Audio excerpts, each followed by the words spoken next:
Hey guys, I'm Matt from Vagabond Recordings. I'm Greg from Suburban Sound Development. It's time for Gear Time with Greg.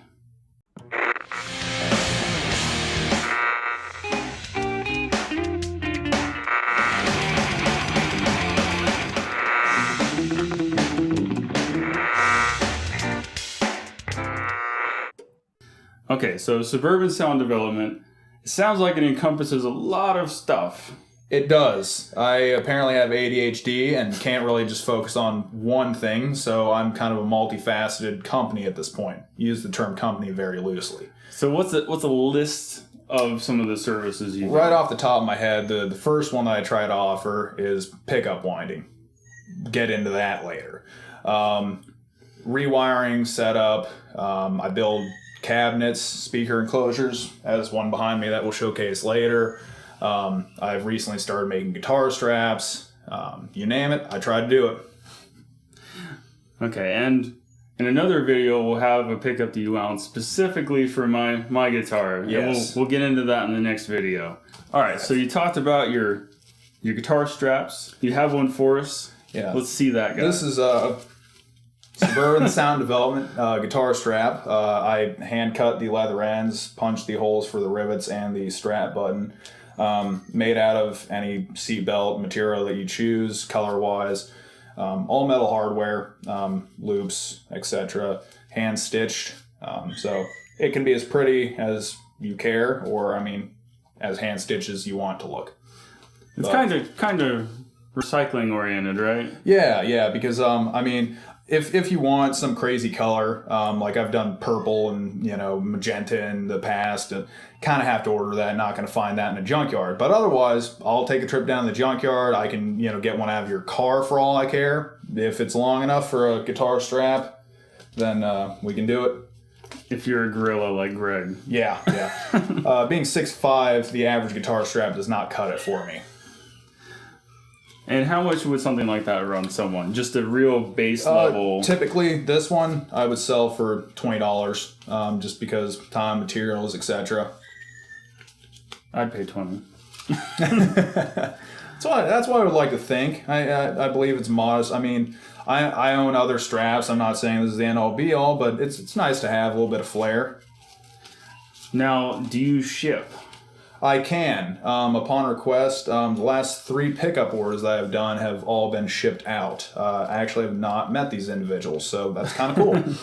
Nothing against them, but...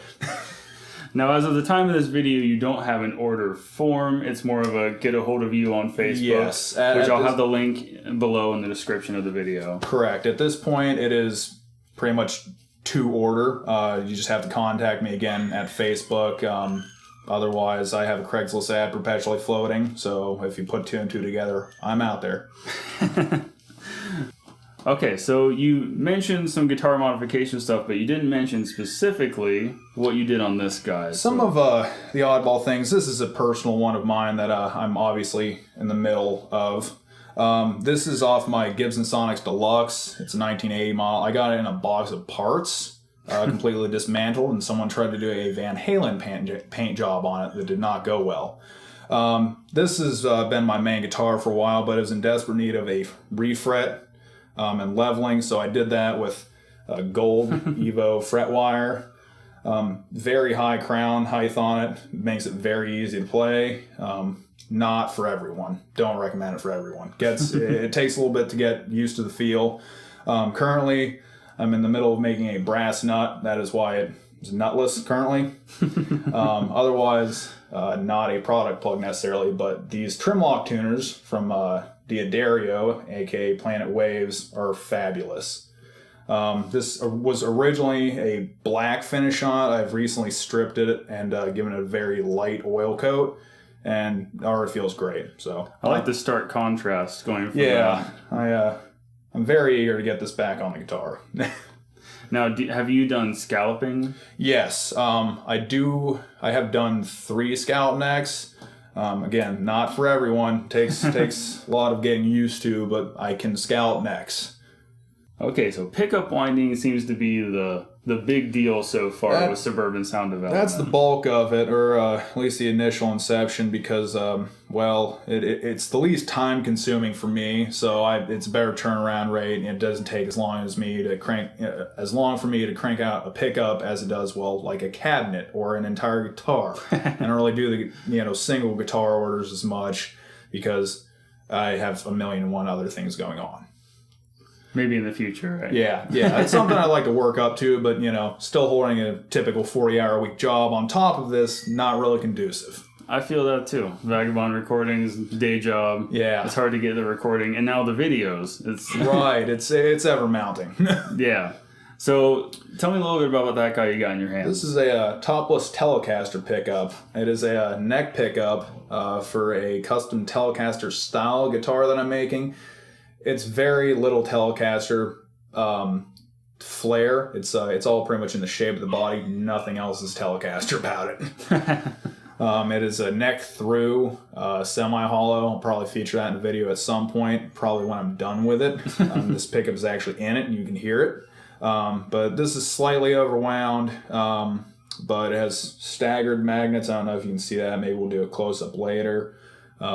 Vintage pushback wire, all the good Fender style appointments, but very, very much its own thing. So what went into this one?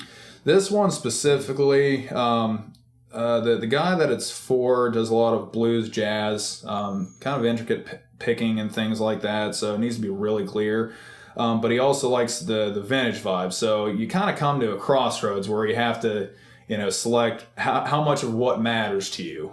So we went with the vintage stagger due to the style of the bridge and the playing and the magnets.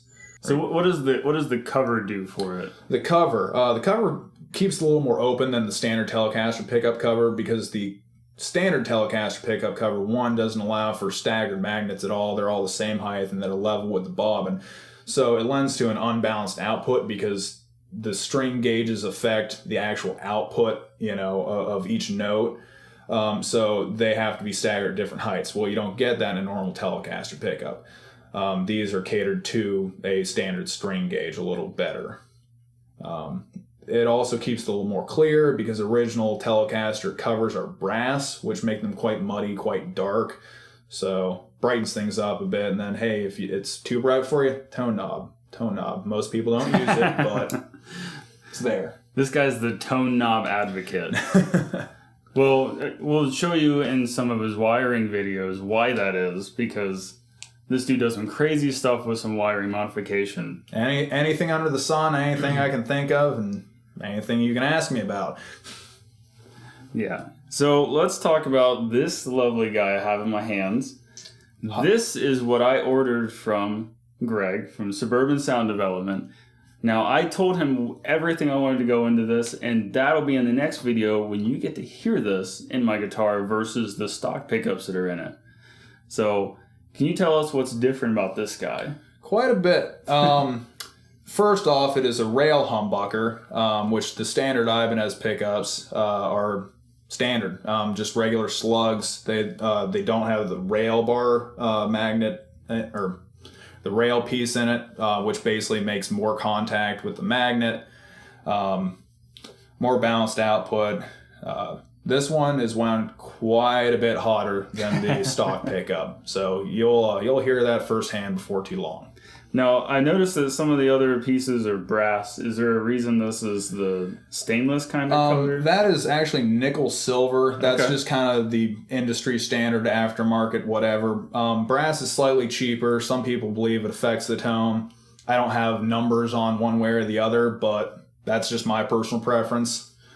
That looks sleek. We're gonna do some close-ups of these pickups, and that looks just slick. I cannot wait to hear this guy put in there. Caffeine. What makes the world go round. All right, guys, thanks for tuning into this video. This is going to be a partnership between Vagabond Recordings and Suburban Sound Development. So this isn't a paid advertisement. This isn't a demo review. This isn't anything like that. It's to showcase an awesome local business. And awesome local businesses. Okay. His better than mine. But we're gonna have the we're gonna have the links to both of our Facebooks in the description below. Feel free to go over, like it. We're gonna have some sound demos up here soon, specifically for that occasion. So, if you stick around, we'll see you in the next video. Awkward. Yeah.